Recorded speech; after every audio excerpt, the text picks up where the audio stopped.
Kyrie Irving didn't attend the team's media day at Barclays Center Monday because of New York City's COVID-19 protocols, and he declined to discuss his vaccination status or his intentions in dealing with the matter. Last month, New York City's mayor issued an executive order that required New York resident pro athletes that practice or play indoors to show proof of at least one vaccination shot. On the West Coast, Golden State Warriors swingman Andrew Wiggins also not budging with his vaccination status. His request for a religious exemption was denied. Here they both are.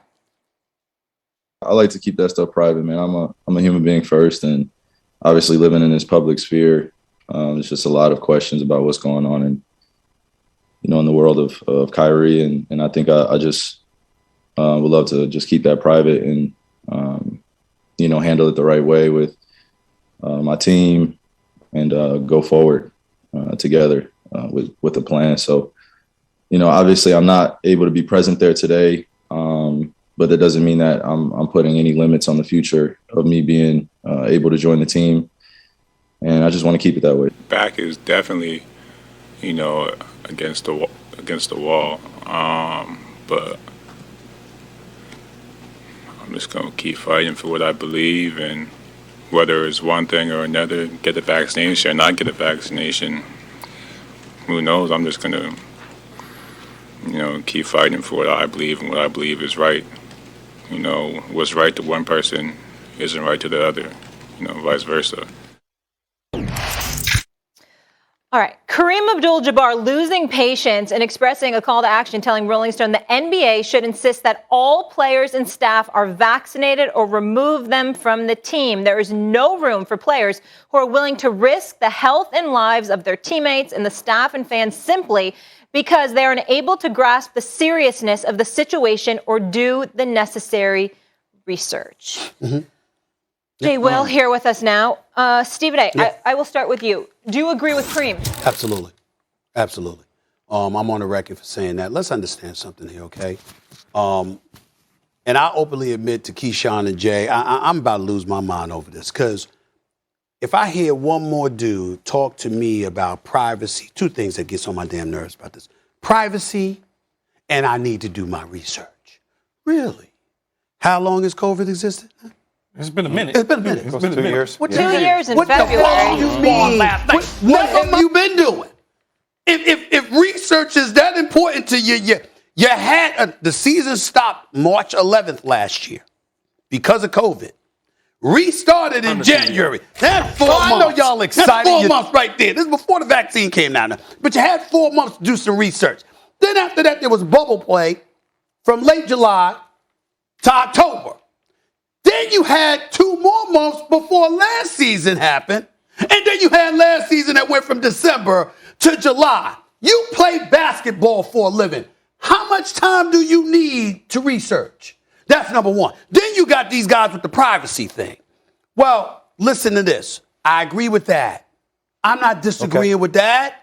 I don't have a right to look at your medical records and see your medical history. No, I'm not saying that. But if you can contaminate me with COVID, I need to know. I do have a right to know. Fair point. If you vaccinated or not. I got a right to know that. We're not asking about anything else. We're asking about COVID and COVID only. That's number 2. Number 3, Andrew Wiggins, even though he could ball, he's the quietest number 1 overall pick that I've encountered in recent memory. You get paid $31 million. Kyrie, you're getting 35. I will remind everybody, this is the same Kyrie that is a member of the National Basketball Players Association. He's a vice president. Okay, check this out, Keyshawn. You get hurt before COVID. The season gets canceled. They get ready to re-jumpstart the season in July in the bubble.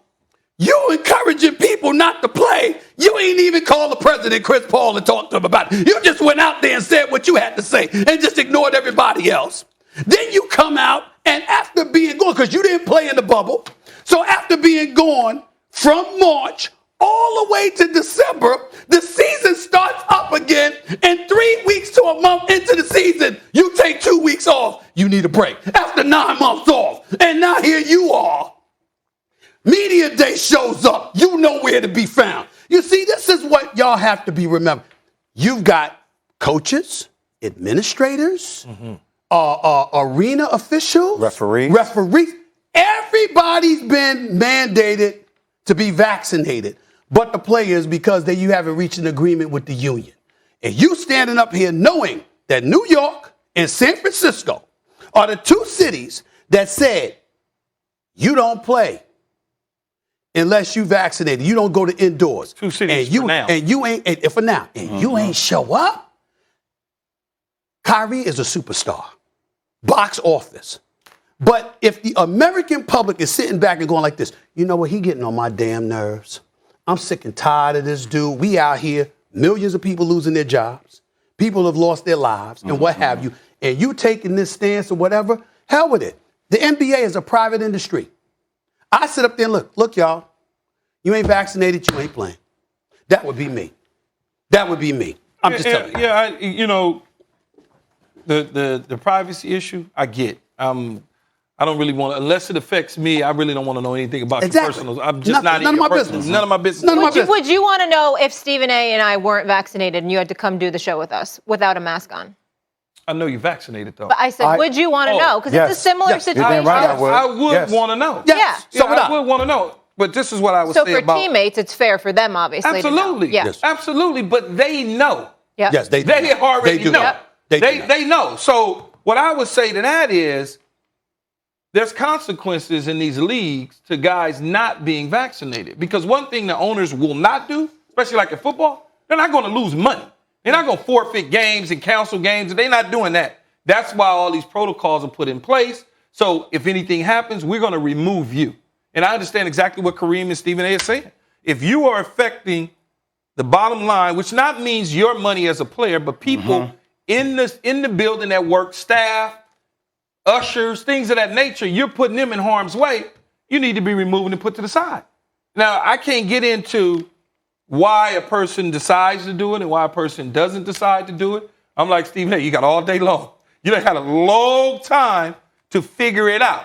If I can figure it out like that, I know damn, and I'm an athlete, I know damn well some of these athletes can figure it out. Because I'm really honestly listening to the dudes with the white suits and the pens in their pocket. That's what I'm listening. Doctors, scientists, people that know. Not my teammates. Not my damn teammates. Epidemiologists. No. Let me tell you what one of those doctors, I spoke to him last night, Dr. Leroy Sims, who is the head physician of the entire NBA, was monumental in structuring the bubble. Over 90% of the players in the league are vaccinated. So I know we're talking about Andrew Wiggins or a comment that D'Angelo Russell made or Kyrie Irving, but the majority of the league is vaccinated. Here is where I think, let's talk about across the river here for a second, in Brooklyn. I feel like Sean Marks and Joe Tsai are stuck. I say, hey, they can't mandate it because it's a union issue. According to the union, when this concept came up in August, it was a non-starter. Yes. Dead on arrival. So it's unprecedented. There are they're trying to put in protocols, but it hasn't been agreed upon yet. So here's why I feel like Sean Marks and Joe Tsai are stuck. Kyrie Irving has already leaked from his camp that says, hey, if I go somewhere else, I'm not playing.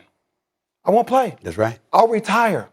So think about it. If you're an opposing team, if you're the Cleveland Cavs, you're like, I would love to have Kyrie back on Cleveland, but I can't do that. I can't give up my valuable assets if I know I'm going to get something in return that is not constant, that is volatile like that.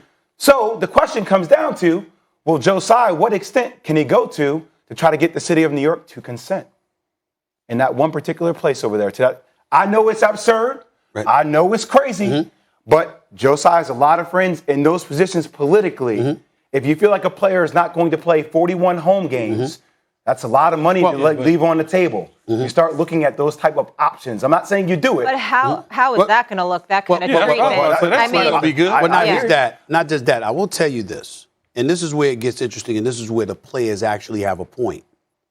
Kyrie can't play at the Barclays Center based on the current New York mandate, but a visiting player who's unvaccinated can. Yes. That's problematic.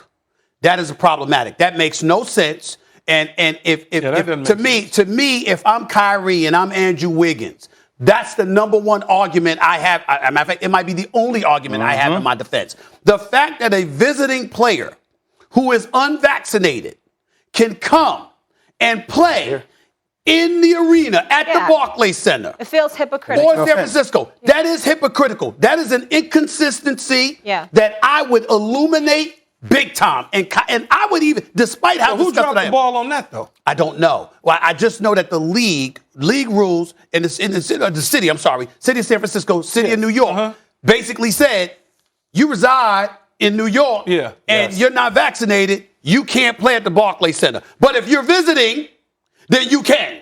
It makes no sense. They gotta address that because Andrew Wiggins and Kyrie Irving have a point with that. My other point is, I'm glad that you brought up the fact that the Brooklyn Nets are stuck between a rock and a hard place. Because when people were attacking me when I said last week, you understand what I'm saying, that they would move Kyrie in a heartbeat if KD would let them, okay, I meant it. I ain't shucking and jiving. I'm not wiggling my way around. I'm telling you what the hell I know, okay? Here's the reality. Your point is absolutely on point because that's one element as to why it's close to impossible to move Kyrie because KD don't want that. That's his man. He loves that brother. He don't want him to go away. And we all love Kyrie as a basketball player because he's marvelous. The other side is Kyrie. He's so eccentric.